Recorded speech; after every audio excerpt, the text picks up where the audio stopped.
آپ کے سوال کا ہم جواب بھی آپ کو دیتے ہیں کیونکہ بنیاد ہماری قرآن و سنت سے ہے. ویل ٹیک ایگزامپلس فرام قرآن اینڈ سنت اونلی. حضور صلی اللہ علیہ وسلم کا ایک ایٹریبیوٹ جو کفار نے آپ کو دیا تھا وہ صادق اور امین کا تھا. یعنی نبوت سے پہلے آپ صادق اور امین ہیں اور پھر اللہ نے نبوت ہوتا.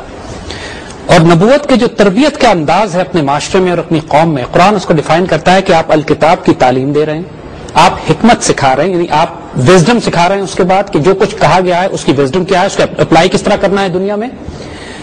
اور تیسری چیز جو بہت خوبصورت ڈائنامکس ہے اس کی کہ آپ تزکیہ فرما رہے ہیں. تزکیہ از اے اسپرچل کنٹینٹ.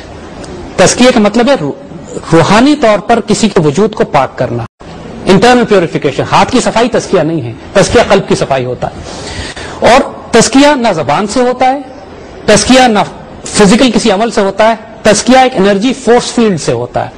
یعنی جب آپ کسی انسان سے جس کو آپ وائبس کہتے ہیں، good vibes and bad vibes, اس کی انرجی کی فورس فیلڈ اتنی وصول ہوتی ہیں کہ وہ پورے معاشرے کو انفلوئنس کرنا شروع کر دیتی ہیں. جس کو آج ماڈرن کمیونیکیشن میں ہم اس بات کو اس لیے سمجھ سکتے ہیں کہ ہماری وائرلیس کمیونیکیشن بہت زیادہ ہے. اسی طرح اسپرچل کمیونیکیشن ہوتی ہے انسان کے وجود سے. اسپرچل آدمی کمیونیکیٹ کرتا ہے اسپرچل فورسز کو. حضور صلی اللہ علیہ وسلم کا جو سب سے زیادہ تربیت کرنے کا طریقہ کار ہے وہ نور کے ذریعے، تزکیے کے ذریعے، پیوریفیکیشن کے ذریعے. اور ایک رول ماڈل جو خود تزکیے کی معراج پر ہوتا ہے وہ ایک ایسا سوسائٹی کریٹ کرتا ہے جو کہ اسپرچل یا روحانی سوسائٹی ہوتی ہے. پہلی روحانی سوسائٹی خود سے نہیں پیدا ہوتی، اس کی بنیاد ایک رول ماڈل ہوتا ہے. دیکھیے one role model creates a transformation. ایک بات آپ کو ہم بتائیں، اقبال جسے کہتے ہیں نا کہ ذرا نم ہو تو یہ مٹی بڑی زرخیز ہے ساقی. ہم اس قوم سے بالکل مایوس نہیں ہیں. ارتھ کویک میں دیکھیے زلزلہ آیا تو پوری قوم کیسے موبلائز ہوئی.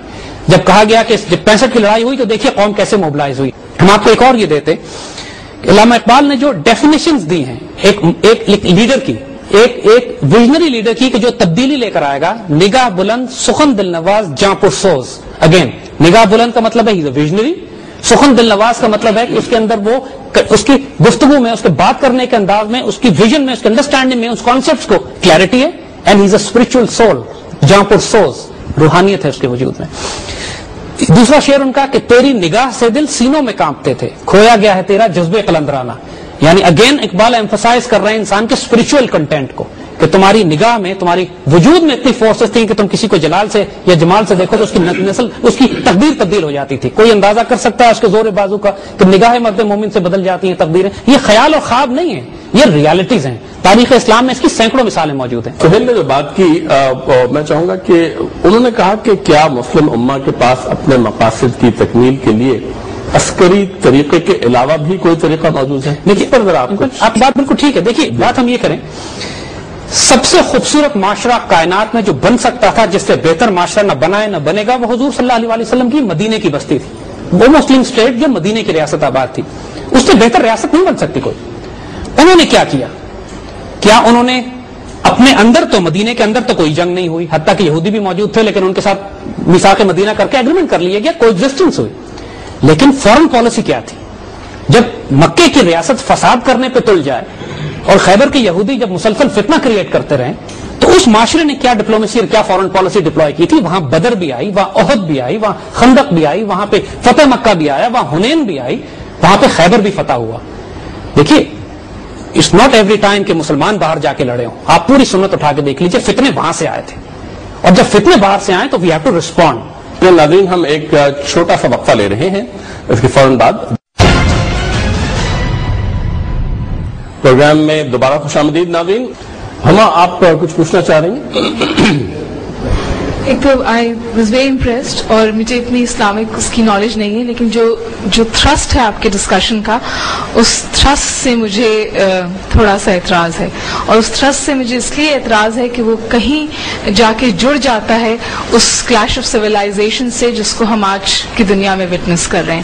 اور آپ نے بھی جن احادیث کا حوالہ دیا وہاں مجھے لگا کہ بہت سلیکٹو استعمال کیا گیا، کیونکہ اسی اسلام میں اکاموڈیشن بھی ہے، اسی اسلام میں رواداری بھی ہے، اسی اسلام میں ضرورت کے تحت کمپرومائز بھی ہے. اور جس دنیا میں ہم آج سانس لے رہے ہیں وہاں کیا مسلمان کنفرنٹیشن مزید افورڈ کر سکتے ہیں، اور یہ کنفرنٹیشن پھر ہمیں کیا دے گی؟ آپ کا سوال، آپ کی بات ٹھیک ہے. دیکھیے میں نے وہی بات جو اس پہلے سوال کے جواب میں ہم نے کہی تھی کہ کنفرنٹیشن ہم نہیں کر رہے ہیں. آپ مجھے دنیا کی کوئی ایک جگہ بتا دیں جہاں مسلمانوں نے اپنی سرحدوں سے باہر نکل کر دوسرے ملکوں پر حملہ کیا. Give me one example in this world today every occupied land in the world today belongs to Muslims.